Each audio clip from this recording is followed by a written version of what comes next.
Hey everybody, I think we're gonna go ahead and get started. Keep us on time and get started. Just was letting everybody get joined in if they were running a minute late or so. But for those of you who don't know me, I am Jennifer Rodman. I'm the new counselor. I took over for Jennifer George. And we're gonna go through all the slides here and be answering questions. If you have any questions, go ahead and put them in the chat, and one of us will answer those as we go along. We are also, like Brian said, recording this, and we will be sending it out later. So if you miss something or want to go back, feel free to go back and listen to that again. But we're going to go ahead and get started with some information here. So we're going to go through a lot of different topics, including some college talks. So this is mainly just come away with this, continue these discussions with your students. You should be looking at talking with recruiters and schools, applying to schools. We've gotten a lot of questions about applications already. We are going to talk a little bit about the Common App, Parchment, go through those general questions that people are having, and going through scholarships and kind of everything in general we need to know for senior year. So I'm going to hand this off to Casey to start. All right, well, I am Mrs. Murphy, and I am one of the counselors here, and I have students last names A through D. Like Ms. Rodman said, we've started to get questions about when students should start applying. Now that we've kind of hit that September month, I would say anytime now. And that's ideally why we like to meet with our seniors starting Labor Day. That way we can kind of answer some of these questions before they start that process. So we're just going to kind of go in order about what things that they should do throughout their senior year. So the first thing we want to discuss is applying for college. There are two main ways that students apply, and the first one is the Common App. And like she said, we're going to send this out, so each link you should be able to click on. But the Common App has over, it's probably even more than 900 now, private and public colleges all in one place. So the nice thing about that is you just fill out one application, fill in your demographics, your extracurriculars, your work, anything like that outside school, and you only have to do it one time, and then it allows you to select the different colleges that you want your application to go to. So that way you're not repeating yourself, and it's just nice and it's all in one place. Once you do that, it's going to ask you to input your counselor information, and a lot of them will request teacher recommendations as well. So your teachers as well as your counselor will receive an email. We will upload your transcript that way and answer the counselor portion. So we do all that electronically, and it's a pretty seamless process, which is nice. So if you're applying to multiple schools that use the Common App, it is really beneficial and time saving because you only have to do it once. And then depending on the school that you're applying to, they may have their own individual application fee. And I believe Ms. Williams just sent out an email last week about something called College Go Week, which offers free applications for a ton of colleges and universities in the month of September. So again, once we send this out, you can click this link, but these are just a couple of the Indiana schools that offer either a free or reduced college application during the month of September. And then schools that are not using the Common App, it's usually students just kind of ask how to start applying. We always just recommend going to the college's website, and it'll say apply here. It's usually front and center. So you will either apply just directly through the website, or you will apply through the Common App. For those that are looking to possibly receive merit-based scholarships, so scholarships given to you by the college or university based primarily on GPA, your grades, those, a lot of schools have a deadline of November 1st, which Butler, IU, Purdue, a couple other big Indiana schools. Some have December 1st, so each school kind of varies, but we always tell students that if you want to be considered for any merit-based scholarships, to get those applications in by November 1st, or depending on the school, they may have a separate deadline. And then we will send out a senior folder that will have all different kinds of information, examples of a brag sheet, which kind of helps, kind of similar to a resume, but helps with letters of recommendation, how-to videos, college visit forms, all different kinds of things. And we will send that senior folder out next week. And then, so for schools that don't use the Common App, we get asked how students can request their transcript. So I sent an email out, I believe last week, with instructions, but I can always send it again. We use something called Parchment. So they would just go to parchment.com, which the link will be on there as well.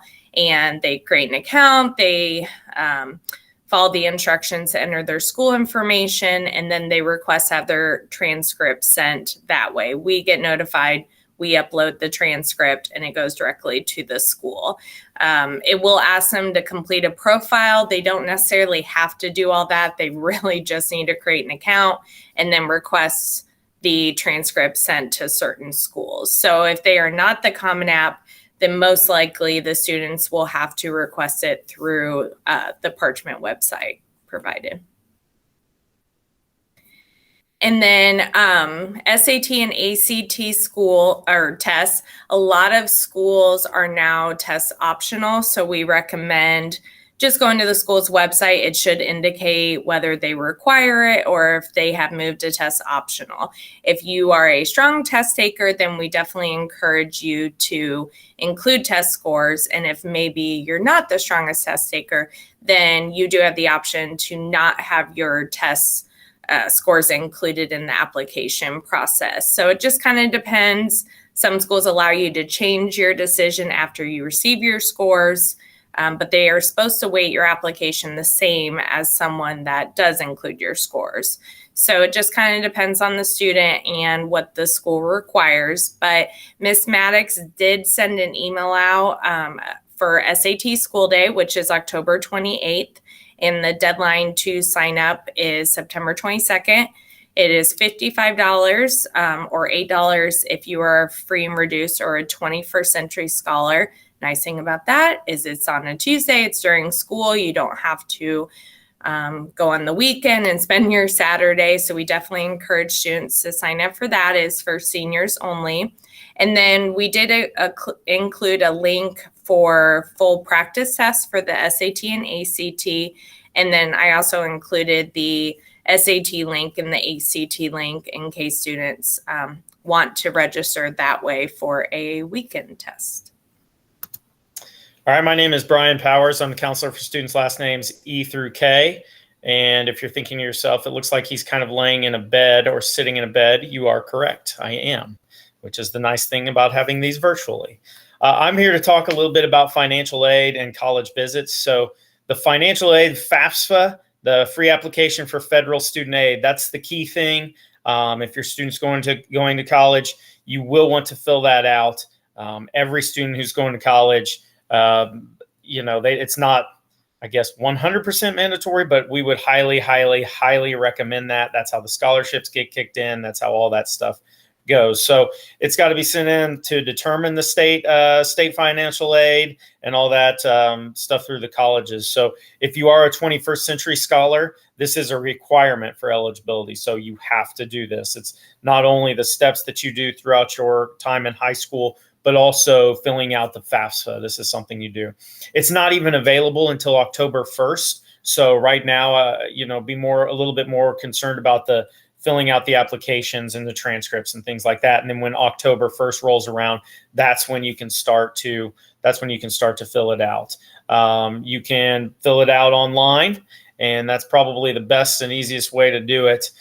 You have to submit a FAFSA for each school year that you want to be considered for financial aid, which like I said, I recommend to do that every single year. So it's not something that sticks with your student through college.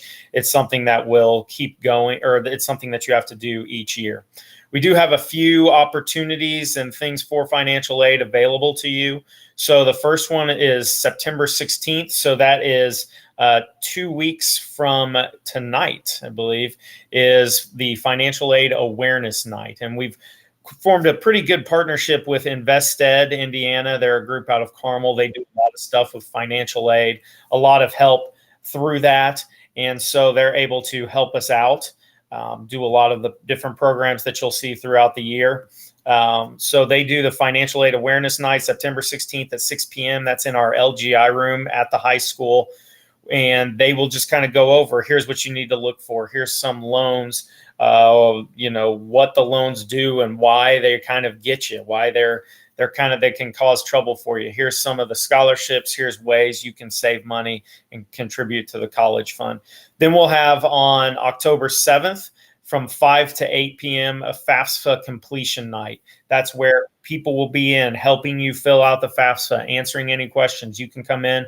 We'll have a computer lab open, and there will be people in there who will say, hey, here's what you should fill out here. If you have any questions, they can fill it out. It's from 5 to 8 p.m. It is open house style. So if you're like, well, I can't get in until 7, that's fine. Just come in and we'll be able to help you out for that. That's, like we said, October 7th. That's right after the deadline opens, or that's right after the FAFSA opens. So I think that would be a fantastic opportunity for you to come in and just get that taken care of, because it's not due until April 15th. But if you get it done October 7th, it's one thing off your plate. There are several different FAFSA completion days that are held kind of statewide virtually. And, if you want to do that, that's totally fine. They're usually kind of on Sundays. But I think the more personal approach is a little bit better, because they can kind of cater to you more so. Then in March, something to look forward to is finalizing financial aid night. Once you've gotten the financial aid packages from FAFSA, then you can come in, and our friends from InvestEd will go over it with you. We'll kind of help you out as far as what you need. They'll take a look at the financial aid packages, answer any questions you have about that. And also that night, we can do a FAFSA completion night as well. So if you still haven't filled it out by that point, then we can fill it out for you then. So like we said at the bottom, InvestEd is a great resource for paying for college. They have all kinds of help on there, and there's a link to it in our website. And we'll throw out the link to the website in the guidance news and notes this week, because a lot of this stuff is on there as well. We'll probably put this video on here. We'll put the PowerPoint on there, and it'll really help you out. And then college visits. Seniors can attend 2 college visits without accounting against their attendance. Obviously, that's college visits during the week. You can attend as many as you want during the weekend. We have some paper in the guidance office. It's a yellow sheet of paper right when you walk in, and you can take that. Your counselor needs to sign it, and then you'll bring it to the college. Your representative there will sign it as well and get that back to you. You'll bring it into attendance secretary, and they'll write it off for you. There are some schools that have virtual visits, weekend visits. I would kind of take a look at those different websites and see what they've got. There's drone flyovers. There's all kinds of different things, but there's nothing that really replaces feet on the ground in the buildings, getting to see it, see the people, see what the campus is all about. I mean, the drones are great. The cameras are great. Interviews are great, but you being there, I think, is really what's going to help you kind of sell you on that campus. So I would recommend coming up with a list of questions to ask on the college visit. Let them know, what it's like, and just kind of taking a look at that as you go around. So that's kind of it for me. All right, everyone. I am Christy Williams. I have the end of the alphabet RO through Z, and I want to talk a little bit about scholarships. There aren't too many available right now, but any that are, I've been sending out weekly to seniors, and also including some of that information in the weekly guidance news and notes emails too. But there'll be 2 main locations, one mostly for parents and one mostly for students to actually access different applications as they become available. The nice thing is that when I talk with my seniors, I always say the fall is really your application season and also your FAFSA season. The spring is really more of your scholarships. That's when more of our local business, local nonprofits, just different organizations will have their scholarships more available in the springtime. So I would say the largest bulk of ours will be available January through April. So the two different locations, I keep a Google sheet that I just update as soon as I receive a new scholarship with just basic information, deadline, name of the scholarship, where it can be found, and then also how much it's worth generally, as long as I know that information. That spreadsheet we link in our weekly news and notes that we send to parents and students. The main location where we actually keep the scholarship applications for students, we store them all in one location that's called Naviance. It's our college and career platform program that we use internally at the high school. So along with sending out that information each week, I also include just a helpful reminder on how to log into that program, because they've used it throughout high school, but they may not have used it recently. Can you go back a slide, please? Maybe. Thank you. So there are several different types of scholarships. I think Mrs. Murphy already touched on the merit scholarships that actually come directly from the schools that you're applying to. The ones that I'm talking about are the local scholarships, which will be the ones that you can apply for separately away from your college or university. There are also need-based scholarships. Those will be identified through your FAFSA that you complete. And then athletic scholarships will be included if you go to a D1 or D2 school that are allowed to provide those athletic scholarships. And that'll just be on an individual basis. Another helpful thing that will be on that Google sheet that's shared with students and parents, a few different scholarship search engines. So if you want to look more for nationwide scholarships, I always encourage seniors to take the time because it's a great way to earn free money.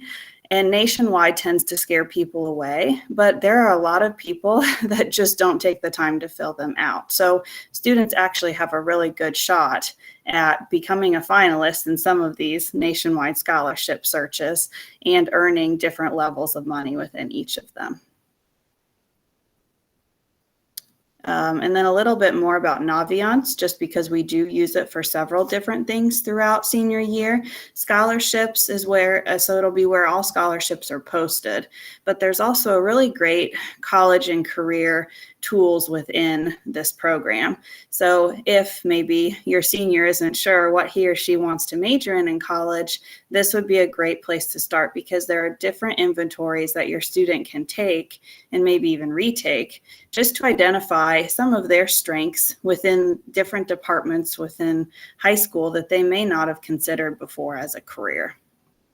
And then also they have a great, it's called the College Super Match tool in Naviance, and it's really nice because it includes so many different details about different colleges. So if you aren't really sure what type of college you're looking for, you can sort by different factors that would matter to you. Campus size, classroom size, like teacher to student ratio, different things that are available on campus in terms of student groups or just different amenities on campus. And of course, location, if you are maybe looking out of state for different colleges too. And then I also want to talk a little bit to our student athletes, because it is important that as you are thinking about college and university after high school, that you may want to continue playing your sport. And if you do, we highly recommend that if you haven't done so already, then register with the NCAA Clearinghouse or the NAIA Clearinghouse. It depends on what schools you're looking at, and it depends on what schools you really want to attend.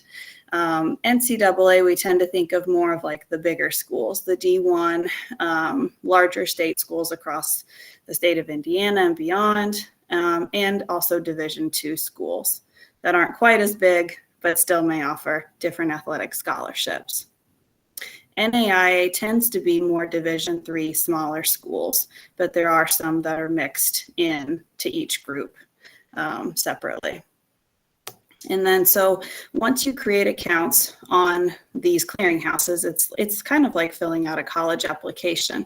You're just telling them about yourself and filling out demographic information. And then we do the work for you in terms of them checking your eligibility. So they check your eligibility based on transcripts that we send at the end of your junior year, if you've already registered, and at the end of your senior year automatically. What they do is they look at your test scores if they're available, and they also look at your grades that you've taken in classes that you've taken throughout high school to make sure that you have earned the grades and that you've checked all the check boxes to be able to play your sport freshman year of college.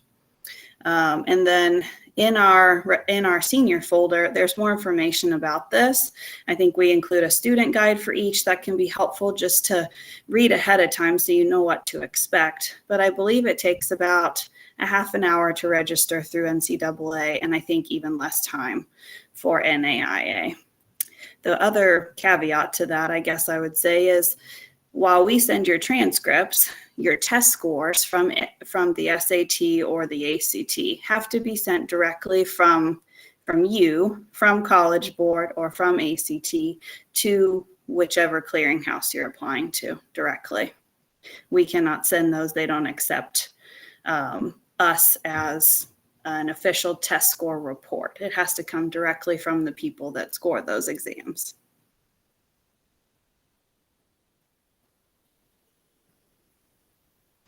All right, so for those of you who joined late, again, I am Jennifer Rodman, the new counselor. I have letters L through RI. We are holding a college fair this year, so it will be in person. It's going to be a college and career fair. We have some details planned out, and that will be happening on October 6th. So we are inviting different college reps to come and talk to our seniors more specifically, but also the rest of our students as well. We're inviting the armed forces, different apprenticeship programs, local businesses, basically students, so students can go and speak with people who they might be interested in their college or that career, having a direct line of communication to them so that they can get a little bit more one-on-one info if they're applying to their school or if they have specific questions about that business, that career. We will be holding that. So all seniors are going to come down from 9:15 to 9:45 and have the chance to talk to those representatives. If your senior is in C9, since this is being held during our coach time, during our schedule, C9 students will come down after they get back from their C9 program. We are also opening this up to parents. If you have specific questions for the different colleges that your senior is looking at, or if you want to have conversations as well, we are opening this up from 11 to 11:30 as well. So we're going to hold that on October 6th down in our field house, and we will send out more information later when it gets a little closer to that. So look out for that in the guidance news and notes when it gets closer to October time. 21st Century Scholars. So this is mostly just a reminder for those who qualify as 21st Century Scholars, which is you would have applied for that as an 8th grader.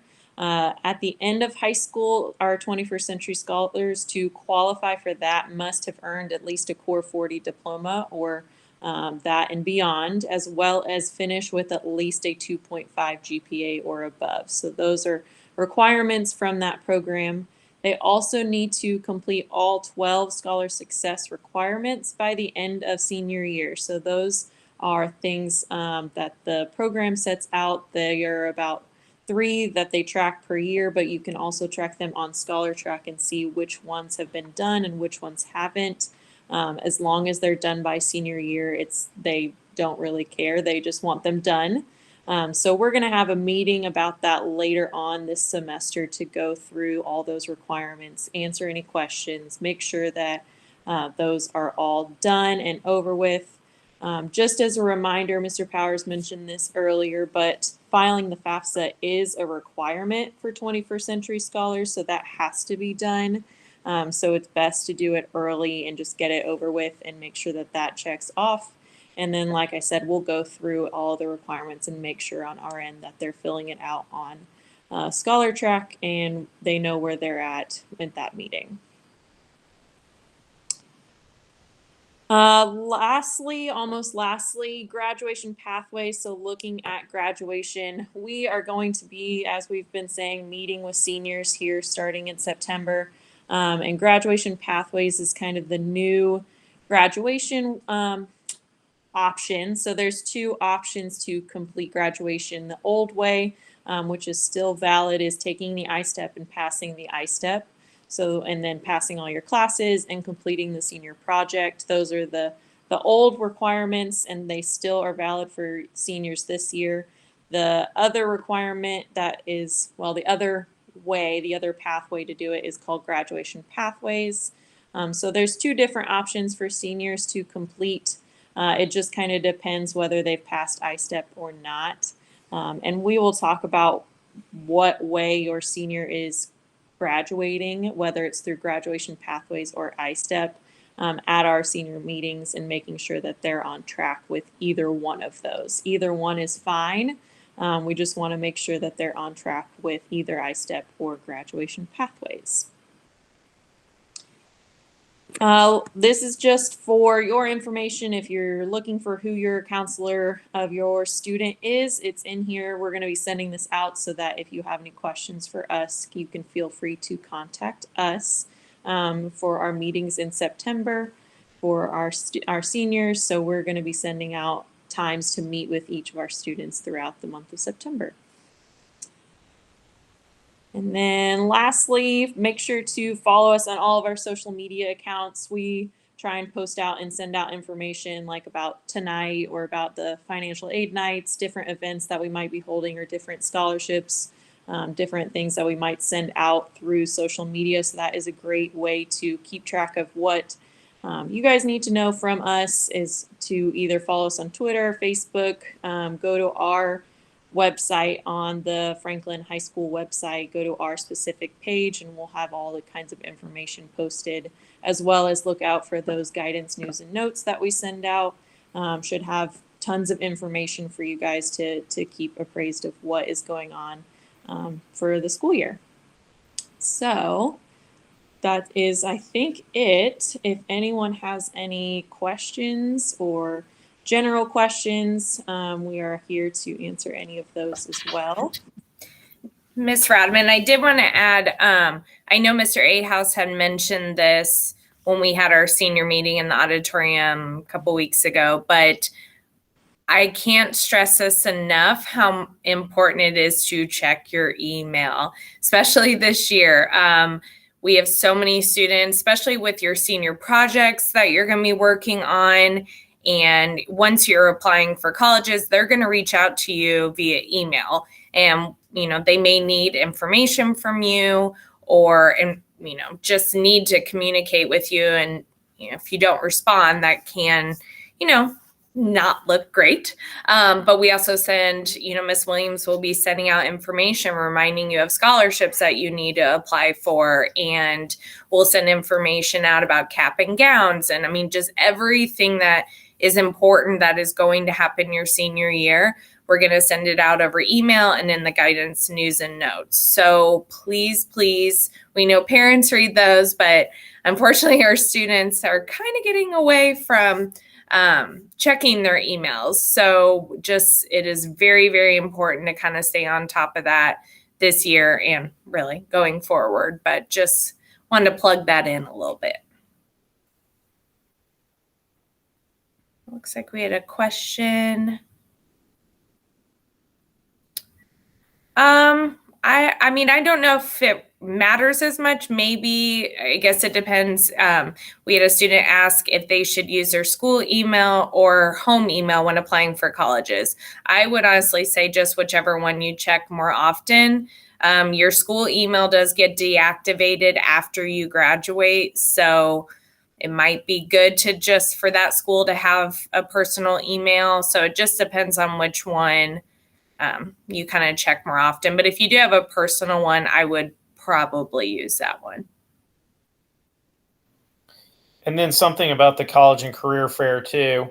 What we'll do with that is their juniors are going to be at that as well. And if you notice, there was a time gap. So if you have other students in the building, juniors will be at that, and sophomores and freshmen will be able to sign up and attend that if they would like. If you have a business and you would like to attend it as for hiring or to talk to anyone, just contact one of the counselors and we can get that taken care of for you. The slides will be sent out through the email. And then as far as the I-STEP goes with mid-year grads, most of them, I believe, have a pathway already chosen or selected. So once they get done with the senior project, they should be good to go. That's because this year it would be, or they would have it done by that point. Yeah. So if your student is a mid-year grad and has not passed I-STEP, your counselor will probably be pushing for that grad pathway just because you can get all of that done before they leave for breaks. So they will probably not be going the I-STEP route if they're planning to graduate mid-year.